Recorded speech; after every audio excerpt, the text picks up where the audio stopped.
માટે press conference શું વિશે? મિત્રો નમસ્કાર.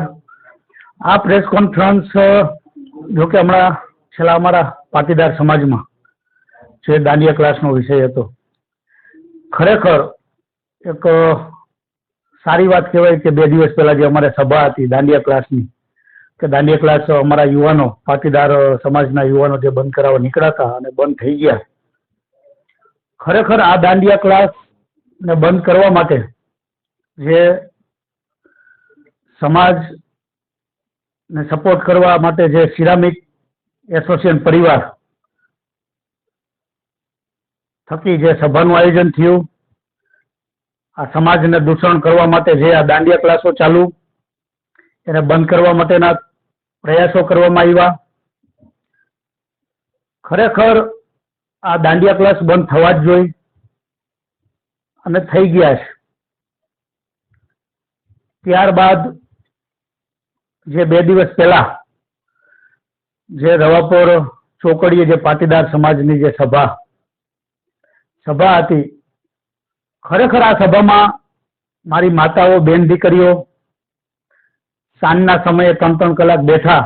જે સમાજનો નિર્ણય હતો, સમાજ પર આપત્તિ આવી હતી, આ આપત્તિને દૂર કરવા માટે માતા, બેન દીકરીઓ અને મારા ભાઈઓ, વડીલો જે ભેગા થયા હતા, સિરામિક પરિવાર સાથે જોડાયું. ખરેખર બધાનો ખૂબ ખૂબ આભાર માનું છું. ત્યારબાદ ખરેખર જોકે આ વાતાવરણ એક સમાજ માટે જરૂરી હતું. આજે આપના મીડિયાના માધ્યમ થકી આજે અમારા સમાજમાં મેસેજ પહોંચાડવા માંગુ છું કે આ વાતાવરણ જરૂર હતું અને આ એકતાનું આંદોલન જે પાટીદાર સમાજની એકતા દેખાણી છે, ખરેખર બહુ મજા આવી કે એક સ્ટેજ ઉપર તમામ કહેવાય તમામ સમાજના આગેવાનો, તમામ સંસ્થાના આગેવાનો હતા. ખરેખર એક મોટી વાત કહેવાય. આ એકતા એક બીજા સમાજને, પાટીદાર સમાજમાંથી એક શીખવા માટે પરમ દિવસે જે વાતાવરણ હતું એક એમાંથી શીખવા માટે કહેવાય ને કે પ્રેરણા લેવી જોઈએ. અને ખરેખર બીજા સમાજમાં પણ સંગઠન છે અને હું રાજી પણ છું કે સમાજને પોતપોતાના સંગઠન હોવા જ જોઈએ. અને સ્ટેજ ઉપર જે કિંમતી સમય કાઢ્યો છે, જે સંસ્થાના આગેવાનો, સિરામિક પરિવારના પ્રમુખો, ઉપપ્રમુખો, પૂર્વ પ્રમુખો, બીજા આગેવાનો, એમનો પણ હું દિલથી ખૂબ ખૂબ આભાર માનું છું કે સમાજ માટે આ દૂષણ હતું અને આને એક બંધ કરવાની જરૂર હતી. પણ મહત્વનો પોઈન્ટ, ખરેખર સમાજ માટે જરૂરી પણ હતું. એક મહત્વનો પોઈન્ટ કે જે આયોજન થયું, કોઈ વાંધો નહીં, આયોજન થયું, પણ ક્યાંક ને ક્યાંક આજે સમાજને, મને લગભગ 100 થી 150 પણ હશે કે બીજા આગેવાનો કેમ નહોતા સમાજના. હું નામ આપું,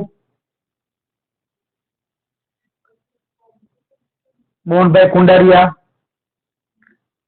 બ્રિજેશભાઈ મેરજા, લલિતભાઈ કગથરા, પ્રકાશભાઈ વરમોરા,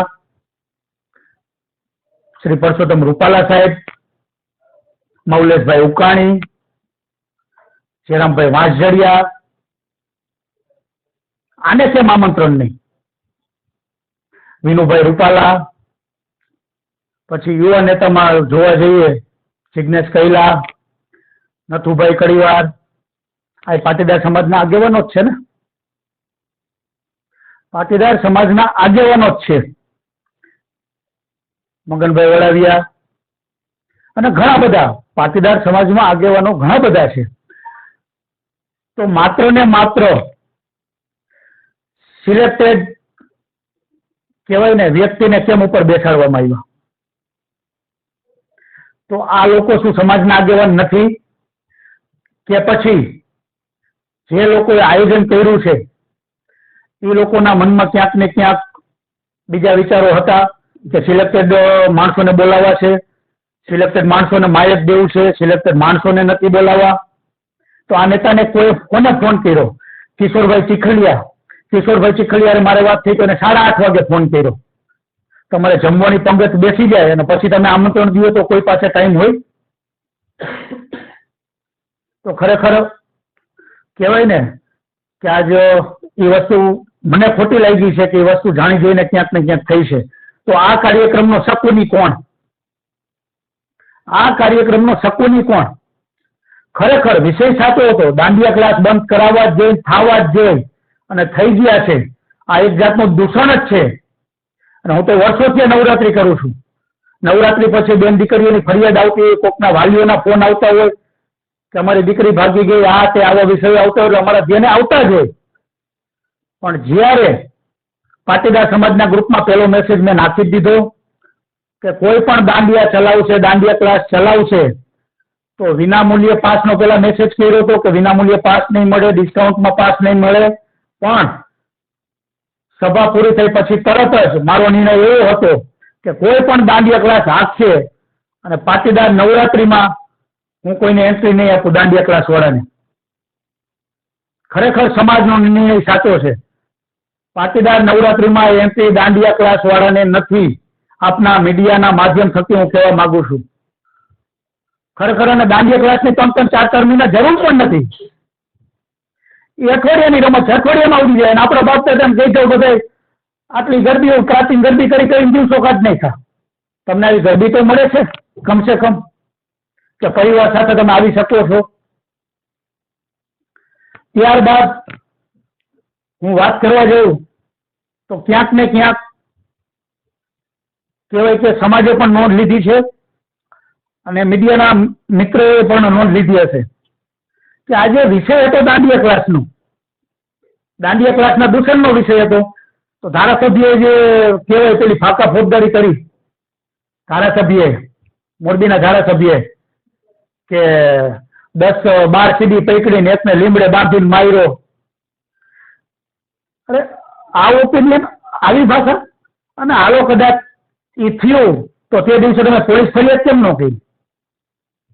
પોલીસ ફરિયાદ કેમ ન કરી તમે? હાલો કઈ વાંધો નહીં, પોલીસ ફરિયાદ ન કરી તો તમે સમાજને જાણ કેમ ન કરી? સમાજને જાણ કરવી એક તમારી એક ફરજ બને છે. ધારાસભ્ય શ્રી, આવો બનાવ બન્યો હોય ને તો તમારે પોલીસ કેસ કરવો પડે ને સમાજને જાણ કરવી પડે. આ બેમાંથી એકય નથી થયું. જંગલ મેં નાચા મોર, જંગલ મેં નાચા મોર અકેલા. જંગલમાં તો મોર એકલો નાચી લે, બહાર આવીને કે મોર આમ નાચતો તો એમ માની નહીં ને કોઈ. અને તમે કંઈક સારું કામ કરો તો વિડીયો તો તરત વિડીયો ના તો મારીશું, બીજા દિવસે વિડીયો આવી જાય કે મેં આમ કહ્યું કેમ પરણે વિડીયો બનાવડાવો છો, આવો વિડીયો બનાવો એ તો આપણું જાણે છે. તો આવી સ્ટેજ ઉપર સમાજનું ફંક્શન કરવું કહેવાય, સમાજ ઉપર આપત્તિ આવી હતી ત્યારે જ આખો સમાજ ભેગો થયો છે. ત્યારે ખરેખર આવી સ્પીચ તમે 30 વર્ષથી દાદો નહોતો કોઈ, હું દાદો કોઈને ખાવા નહીં દઉં. કોણ છે મોરબીમાં? ક્યાં ક્રાઇમ થયા છે? અને આવડી પોલીસ તો બેઠી જ છે કઈ ક્રાઇમ થાય તો. અને 30 વર્ષથી એટલે સ્પીચ આવી આવે છે. દામના રૂપિયા દાન કરવા. મને એ મજા આવી તમે ખરેખર સ્વીકાર્યું તો ખરા કે દાન તો થાય છે, ગામના રૂપિયા કે ઉછીના રૂપિયા દાન તો થાય તો તમે સ્વીકાર્યું ને, એમાં મને મજા આવી. પણ આપણે લખાવેલા દીધા નથી અને ગામના દાન કરી એ તમને મજા નથી આવતી. કામ કરવાય નથી, કામ કરવાય દેવા નથી. આમ ખરેખર ભાઈ યોગેશ, અરે ભાઈ અત્યાર સુધી કોઈ આગેવાનો પાટીદાર સમાજમાંથી, સમજજો, પાટીદાર સમાજમાંથી કોઈ આગેવાન મોટો થાય અત્યાર સુધીનો હું તમને ઇતિહાસ આપું એટલે તમને બધાને સમજાશે. પેલો મોબાઈલ આવતો મંત્રી ઉપર ધારાસભ્ય શ્રીની નજર કેટલા વર્ષો થયા છે. કેમ? આજે રાષ્ટ્ર સેવા કરું છું, 1.5-2 મહિનાના ઉજાગરા કરીને સમાજની સેવા કરું છું. નવા બસ સ્ટેન્ડે સરદાર પટેલનું સ્ટેચ્યુ પાટીદાર નવરાત્રી બનાવ્યું, 33 લાખના ખર્ચે 15 લાખ રૂપિયાનો ચેક ગયા નહીં. આગલા વર્ષે કન્યા છાત્રાલયમાં પાટીદાર સમાજમાં આપ્યો છે. કેમ આ કેમ નથી દેખાતું? કેમ સવાન નથી થતું? તમે આજે સ્ટેજ ઉપર ગમે એવી સ્પીચ આપીને લોકોના દિલ જીતવા મથો છો. કોઈ વાંધો નહીં, તમે કામ કરી રહ્યા છે તો સમજ તમારી હારે જ છે. પણ દાંડિયા ક્લાસનો વિષય હતો તો ધારાસભ્ય દાંડિયાનો દ નો બોલ્યા, ક્લાસનો ક નો બોલ્યા. એને તો પોતાના વખાણ કર્યા કે હું આમ છું તેમ છું, મારી નાખું, કાપી નાખું, ગોળીથી મરીશ ને દવાથી નહીં મરું. આ ભાષણ કહેવાય? આ ભાષણ કહેવાય? અને ખરેખર મને 2022માં ચાલુ નવરાત્રીએ સિરામિક એસોસિએશન પરિવાર, મુકેશભાઈ, મનોજભાઈ, જયેશભાઈ, અનિલભાઈ, એલ ગ્રુપ, પછી બીજા તમામ સુખાભાઈ, સાવજીભાઈ, દિલીપભાઈ, મેટ્રો, આ બધા ટૂંકમાં ઘણા બધાના ફોન આવ્યા હતા કે બેન દીકરીઓની ફ્રી એન્ટ્રી કરી નાખો. મેં ફ્રી ચાલુ ગરબાએ અજય લોરિયાએ સ્ટેજ ઉપરથી કોઈ જાતની ખોટ આવે તો કોઈ નફો કાંઈ નથી વિચારું, બેન દીકરીની ફ્રી એન્ટ્રી મેં જાહેરાત કરી નાખી 2022માં. આજે પાટીદાર નવરાત્રીમાં બેન દીકરીની ફ્રી એન્ટ્રી છે. આજે પાટીદાર નવરાત્રીમાં સિરામિક એસોસિએશન પરિવાર, કોલ એસોસિએશન, ક્લોક એસોસિએશન, નડિયા એસોસિએશન, બીજા પર્સનલ સંબંધના હિસાબે ઘણો બધો સપોર્ટ મળે છે મને. આજે રાષ્ટ્રીય સેવા કરે છે. ખબર છે કે આજે સમાજ મોરબીમાંથી કંઈક સેવામાં જાય છે. આજે 28 દીકરીની ફી ભરી છે. મીડિયા વાળા જોઈ લેજો, આ બુકમાં નામ ને નંબર સાથે હશે. કોઈને પણ ફોન કરીને પૂછી શકશો કે આ સેવાયત સંપત્તિ અજયભાઈ કે પાટીદાર નવરાત્રીમાં ત્યાં ફી ભરાણી છે, પૂછી લેજો તમે. 1 થી 30 પેજ ભર્યા છે અત્યાર સુધીના, તમે જોઈ લેજો, બધાને પૂછી લેજો. અને બીજી વાત, આપણા મીડિયાના માધ્યમ થકી એક પાટીદાર નવરાત્રીનું આયોજન જે દર વર્ષે થાય છે ત્યાં જ થાય છે. સિંગર છે ભૂમિબેન આહિર, સાગરદાન ગઢવી, વૈભવી શાહ ત્રિવેદી અને કરણ બારોટ, આ 4 સિંગર છે. આમાં પણ 2022 થી બેન દીકરીઓને તમામને ફ્રી એન્ટ્રી છે. પણ હા, જો દાંડિયા ક્લાસ ચાલુ હશે તો એને કોઈને એન્ટ્રી આપવામાં આવશે નહીં. આ હું આપના મીડિયાના માધ્યમ થકી કહું છું. કેમ કે આજે એક દૂષણના ભાગરૂપે દાંડિયા ક્લાસમાં આજે હું સહમત નથી અને પાટીદાર સમાજ પણ નથી સહમત. હા, કન્યા છાત્રાલયમાં 9 તારીખથી દાંડિયા ક્લાસ ચાલુ થાય છે, તમે જઈ શકો છો વિનામૂલ્યે. અને અથવા નોમિનલ ચાર્જ હોય અને કોઈ પાસે ચાર્જ ના હોય તો એવા સેવાય સંપત્તિ ફાઉન્ડેશન કે પાટીદાર નવરાત્રીનો કોન્ટેક્ટ કરજો બેન દીકરીઓને કહીને.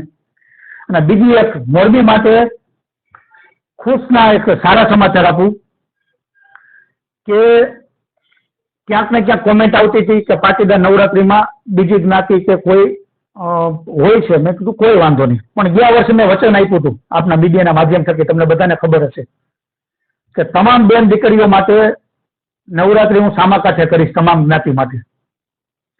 તો મહેન્દ્રનગર ચોકડી જે મેળો થાય છે, જોન્સ વિલિયમ પિઝાનું ગ્રાઉન્ડ છે એની સામેનું, દિનેશભાઈનું ગ્રાઉન્ડ ભાડે રાખી લીધું છે. કલાકારો બુક થઈ ગયા છે. એમના સિંગર છે પૂનમ યાદવ, ત્યારબાદ જયેશ બારોટ, ત્યારબાદ પૂનમબેન બારોટ મોરબીના છે, અને રાજકોટના હિરણભાઈ હરિયાણી. આ તમામ જ્ઞાતિ માટેની નવરાત્રી સનાતન નામ આપ્યું છે, સનાતન નવરાત્રી. પાટીદારનો રૂપિયો 1 રૂપિયો નથી વપરાવાનો ત્યાં. એટલે કોઈ આપણા સમાજમાંથી કે મારા સમાજમાંથી કોઈને એવું ક્યાંક ને ક્યાંક ખટકે કે આ રૂપિયા ત્યાં વાપરશે નહીં. ત્યાંની સ્પોન્સરશીપ તમામ જ્ઞાતિ કહેવાય કે સનાતન ધર્મમાંથી લેવામાં આવશે. પાટીદાર નવરાત્રીની સ્પોન્સરશીપ છેલ્લા 8 વર્ષથી આ કન્ટિન્યુ છે. 160 મેમ્બર, કેટલા? 31માં બેન દીકરીઓને ફ્રી એન્ટ્રી છે. પાટીદાર સમાજમાં પાટીદારની બેન દીકરી, સનાતન ધર્મની જે નવરાત્રી છે એમાં સનાતનની તમામ બેન દીકરીને ફ્રી એન્ટ્રી આપવામાં આવશે. અને હા, મોરબીમાં જે કહેવાય કે પેલા સમાજના ફોર્મ ભર્યા હતા પાટીદાર સમાજના, ત્યાર પછી બીજી જ્ઞાતિનો વારો લેશું. જે ફોર્મનો થપ્પો લેતા આપણે જણાણા સિનિયર સિટીઝનોના જે નવરાત્રી આજથી 5 નવરાત્રી 7 નવરાત્રી જે નવરાત્રી થાય, નવરાત્રી પછી મહિને 1.5 મહિને સ્પેશિયલ ટ્રેન કરવાની રહેશે. એક ટ્રેનમાં 1500 માવતરો, વડીલો, સિનિયર સિટીઝનો આવશે. આ સિટીઝનોને અયોધ્યા 1 રૂપિયા વિના આજે સેવાયત સંપત્તિ ફાઉન્ડેશન અને પાટીદાર નવરાત્રી આજે વડીલોને અયોધ્યાની જાત્રા કરાવશે. એક આપના મીડિયાના માધ્યમ થકી આ કહેવા માંગુ છું.